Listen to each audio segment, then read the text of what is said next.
perspective, so far, what do you think is one of the most important skills that a journalist should have? I would say that. Pay no attention to the fact that you're professors. No, but I'd say especially today, and especially with the speed of information and the speed of having to turn around stories, the most important skill is to really, be able to fact check and be able to get the right information the first time. There's so much misinformation out there that I think it's more important than ever to really do your due diligence as a journalist in the new media landscape. Professor? I think that's a really crucial point, and I guess in terms of, I don't know that there is one skill in today's world, and probably never really was one skill, but piggybacking on that, I think that I'm sure we'll be talking about the digital environment, the social environment that journalists are operating in, as are you, but in the end, what I believe employers are looking for, but also the crucial skill beyond being able to go out to multiple platforms is the ability to find the important story, the story that matters to people's lives, report it with context and depth, and present it in a way that will engage audiences. So in the end, it's the reporting, being able to find the important stories. You can be as creative in presentation, but if the story isn't important, to me, then you haven't really done your job as a journalist. So to me, and I'm sure, again, we'll get into all of the pressures in 24/7 environment, but that reporting is a differentiator. Yeah, I agree with both these people. I would sum it up as curiosity and skepticism. You have to be able to withstand the spin that you're going to get from all of you brilliant people. And you have to be able to, kind of cut through and find out what the story is, what the important story is, and to be able to then communicate it. If you're not curious, you're not going to spend enough time figuring out what the story is, and if you're not skeptical, you will miss parts of the story. Excellent, thank you. Yeah, and Ellen, you had mentioned that there's no one story, and I think that's crucial. I know that when I was looking to hire interns to work in my office, there were people who, they were coming to work in a communications office because they didn't find anything else, really. I think is what it came out to. But several times I've had students who wanted to become a broadcast journalist. And I said, that's wonderful.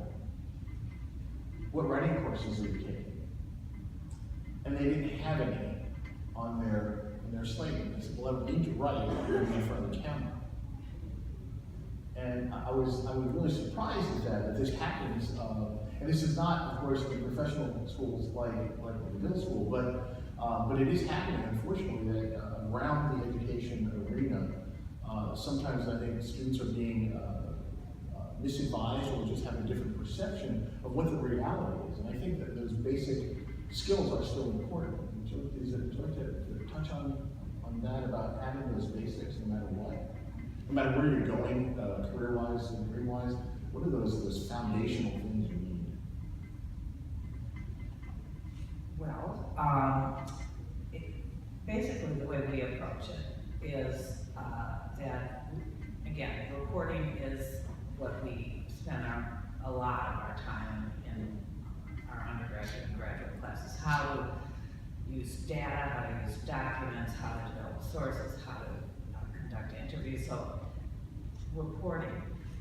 And then, particularly in the graduate program, we suggest pick one technique, whether it's writing with words, with text, I don't know what used to be called print, or whether it's visual journalism via photos or video, or interactive storytelling.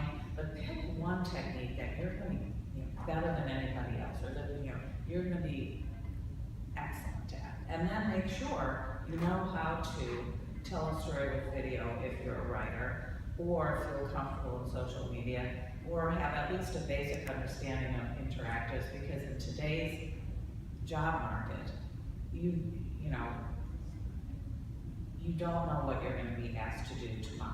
And being able to show that you're excellent in one area, but also competent in others is kind of, I think, crucial. I mean, I think Alan's absolutely right, and for example, the AP has largely done this overseas and in the domestic states, and we're moving to in Washington, where we're called a cross-format bureau, where everyone is expected to be conversant in all the platforms, and that is text, video, and to a lesser extent photography.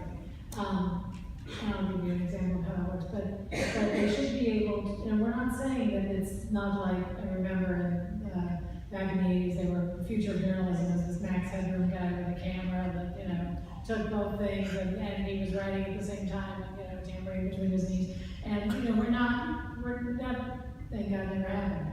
But what did happen is that a reporter who witnesses a natural disaster, or is in a war zone or something like that, or a crime, should be able to pick up his iPhone and snap 10 seconds of video, snap a picture, and write a story. And we're not expecting them to have to produce that piece, we're not expecting them to have to do voiceovers. We do send reporters to the broadcast side of the newsroom all the time. Last night, our chief political writer wrote her story, went over there and did a stand-up to describe what was happening in the primaries last night. And then we, for example, a few months ago, we had a big story about the time the U.S. gunship attacked a hospital in Afghanistan by mistake. And this was our intelligence writer who did a absolutely brilliant investigative piece on this. But I was thinking, okay, the story's done, I've got photos, I'm moving it, because I come from a newspaper background. No, we had to get him to go do a stand-up, we had to get him to prepare 5 tweets, we had to get him to, you know, do an intro to the Facebook page, we had to do all this stuff before we could just put out the story. And, you know, and then we'd have to talk about it in other venues.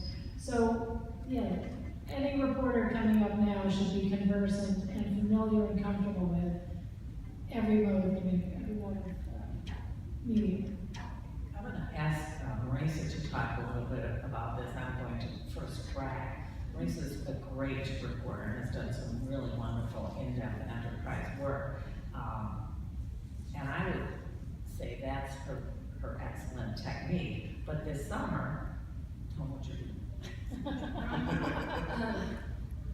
Yeah, so just briefly to touch on what Chris said, I mean, I do think that at first I was a little bit, you know, being pulled in all the different directions I wanted to get just enough expertise in all of them without getting a base in one. And I realized that it's really more about just being able to understand how to do each of them and choosing one's a specialty, I think, and really being able to conceptualize the way a story would be most effectively told in the different mediums. I think that's like a really key thing. So how would the story be told in best in video, but then it might be a completely different angle or style or technique if you're doing print or audio.